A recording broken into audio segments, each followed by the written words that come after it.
देखिए, कुछ स्पेशल वाक्यों का पैसिव वॉइस बनाना हम सिखा रहे हैं आज, ठीक है? बहुत ज़रूरी है, एग्ज़ाम में कभी-कभी पूछ भी लिया जाता है, ठीक? तो आपको ध्यान देना है। अगर इज, एम, आर या वाज वर, ठीक है? जो टू बी क्रिया होती है, is, am, are past present में और पास्ट में was were. Is, am, are, was were plus to, अगर इस क्रम वाली वर्ब्स की पैसिव वॉइस बनाना हो तो कैसे बनाएंगे? सेंटेंस से देखते हैं। He is to help me, यानी उसे मेरी मदद करनी है, इसका मतलब हुआ he is to help me, उसे मेरी मदद करनी है।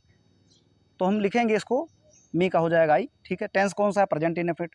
तो आई एम, जैसे ही इज है वैसे आई एम हो जाएगा, आई एम। और टू के साथ केवल इतना जोड़ना है, टू के साथ बी ई लग जाना है, ठीक है? To be, I am to be helped, इसका थर्ड फॉर्म हो जाएगा। उसके बाद में बाई हिम, बस बहुत नॉर्मल है, बहुत ईजी है। आप ऑब्जेक्ट्स बनाइए, आई एम जैसी वर्ब हो, टेंस जैसा टेंस हो उसी प्रकार से हेल्पिंग वर्ब लेनी है आपको है। तो प्रेजेंट है, ठीक है? Simple present tense. He is to help me, उसे मेरी मदद करनी है, तो मैं उसके द्वारा मदद किया जाना है ना, मेरी मदद उसके द्वारा की जानी है।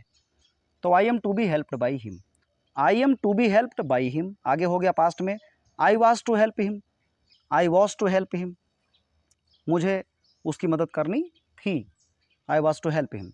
तो कैसे होगा? He was to be helped, he was और to be helped by me, he was to be help by me. इस तरह से इज एम आर का हम कर सकते हैं, और भी तमाम सेंटेंस आप बना करके और उसे सीखिए, ठीक है? अगला देखिए, हैज, हैव, हैड और उसके बाद टू अगर आता है, यानी हैज टू, हैव टू और हैड टू अगर आता है तो कैसे बनाएंगे? We have to help him, we have to help him, हमें उसकी मदद करनी है। बी हैव टू हेल्प, हमें मदद करनी है, हिम माने उसकी, तो we have to help him, हमें उसकी मदद करनी है। तो हो जाएगा, बी के साथ हैव लगा है, ठीक है? चूँकि आई बी यू दे, किसके साथ क्या लगेगा? हैव, तो ही के साथ लगेगा हैज़। तो he has to be helped by us, he has to be helped by us. We have to था तो वहाँ पर हैज़ टू हो जाएगा और उसके बाद बी लग जाएगा। बी के साथ हैव टू लगा तो ही के साथ में हैज़ टू लगेगा, है ना? ही हैज़ टू और उसके बाद बी लगा दो, वर्ब की third form helped by because हो जाएगा। फिर अगला है you have to do it, आपको इसे करना है, you have to do it, तो कैसे करेंगे? It has to be done by you, it has to be done. You have to था, अब इट के अनुसार हैज़ टू होगा और बी लग जाएगा और उसके बाद डू का third form done, it has to be done by you. और अगला देखिए, मॉडल वर्ब में हमारा जो यूज किया गया है, can, could, may, might, shall, should, would, है ना? इन वर्ब के क्रम वाली वर्ब्स को हम कुछ नहीं करेंगे, केवल इस तरह से बना देंगे आराम से।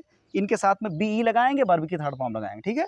जैसे ही कैन राइट दिस, वो इसे लिख सकता है, तो this can be written, this can be written by him हो जाएगा। कैन के साथ में बी ई लग जाएगा, ठीक है? केवल सब्जेक्ट और ऑब्जेक्ट चेंज हो जाएंगे। This can be written by him. और दूसरा है I should open the door, I should open the door, मुझे दरवाज़ा खोलना चाहिए, तो the door should be opened by me, ठीक? आसान है, आप इसे समझ लीजिए। और उसके बाद में इंपरेटिव सेंटेंस, जो कि बहुत ज़्यादा एग्जाम में आता है, सबसे ज़्यादा पूछा जाता है, वो किस तरह से बनाएंगे? देखिए, tell him to wait, tell him to wait, वो टू वाला जो चक्कर था मैंने बताया था ना कि आपको केवल यहाँ से बनाना है। अब इसको कैसे करेंगे? टेल हिम टू वेट, जब मेन वर्ब से स्टार्ट होता है हमारा सेंटेंस इंपरेटिव वाला, मुख्य क्रिया से, टेल, ओपन, कोई भी ऐसी मुख्य क्रिया से सेंटेंस हमारा शुरू होता है, ठीक है? तो हम कैसे करेंगे? उसमें लेट लगा देंगे, ठीक है? टेल हिम टू वेट, उसे प्रतीक्षा करने के लिए बोल दीजिए। टेल हिम, उसे बोल दो, टू वेट माने प्रतीक्षा करने के लिए, ठीक? तो या तो हमको इसको इस तरह से करते हैं कि you are requested, you are requested, उसके बाद टू लगा करके पूरा सेंटेंस हूबहू जोड़ देते हैं। You are requested to tell him to wait, आपसे आग्रह किया जाता है उसे प्रतीक्षा करने देने के लिए, या जिस प्रकार का सेंस इसमें आता हो। अगर रिक्वेस्ट का सेंस है तो यू आर एडवाइज कर दीजिए और टू लगा करके पूरा जो है सेंटेंस जोड़ दीजिए। You are advise to tell him to wait, you are requested to tell him to wait, ठीक है? You are suggested to tell him to wait, अगर सजेशन सुझाव दे रहा है, सजेस्टेड कर दीजिए। और रिक्वेस्टेड ज़्यादातर प्लीज वाले सेंटेंस में तो कन्फर्म है कि प्लीज वाले में रिक्वेस्टेड ही होता है।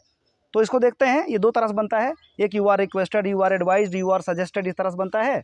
यू आर ऑर्डर्ड भी होता है, जैसे लिखा ओपन द डोर, तो आप इसको ऐसे भी लिख सकते हैं, यू आर ऑर्डर्ड, ठीक है? यू आर ऑर्डर्ड, उसके बाद टू लगा करके पूरा सेंटेंस जोड़ दीजिए, you are ordered to open the door. या तो ऐसा कर दीजिए, या तो फिर आप इसको लेट से बनाइए, इनको लेट से भी बनाया जा सकता है। जैसे कि टेल हिम टू वेट, पहला देख लेते हैं, लेट, उसके बाद में हिम, लेट हिम, ये इस तरह से बनेगा, ठीक है? ही नहीं होगा, लेट हिम और बी लगेगा, B E, let him be और टेल का third form told, let him be told to wait, ठीक है? Let him be told to wait. अगला है ओपन द डोर, तो लेट द डोर, दरवाज़ा खोल दो, तो दरवाज़ा खोल दिया जाए। Let the door be opened, ठीक है, लेट द डोर, बी लगाकर ओपन की थर्ड फॉर्म। अब ओपन द डोर, दूसरा तरीका है डोंट ओपन द डोर, और तीसरा है प्लीज ओपन द डोर। ये 3 तरीके से आते हैं, ठीक है। तो ओपन द डोर में late the door be opened, और अगर डोंट लगा है तो आपको नॉट बी लगा देना है। जैसे आप लिखते हैं the door, let the door be opened, तो उसमें नॉट बी ओपनड कर दीजिए।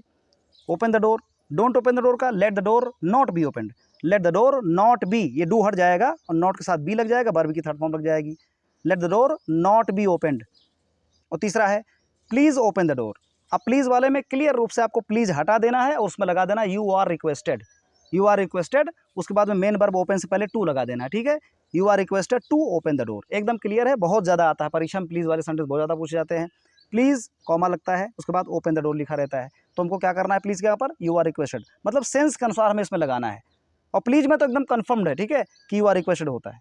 आप इस तरह से बना सकते हैं। ये बहुत ही ज़रूरी, इंपरेटिव पर ज़्यादा ध्यान दीजिएगा, इंपरेटिव बहुत ही ज़्यादा परीक्षा में पूछा जाता है, ठीक। तो इस तरह से मुझे उम्मीद है कि आपको समझ में आ गया होगा। और जो कुछ बचे हुए सेंटेंसेस है, जैसे हु वाले सेंटेंस, हु वाले कैसे बनाते हैं, है ना, हु वाला बहुत ज़्यादा पूछा जाता है परीक्षा में। कुछ और भी बचे हैं, वो मैं जो है अब अगले सीरीज़ में लेकर आऊँगा। तब तक आप इसे एंजॉय कीजिए, कायदे समझिए और पढ़िए और आगे बढ़िए, परीक्षा में पास हो जाए, मेरी शुभकामना आपके साथ है। Thank you for watching this video.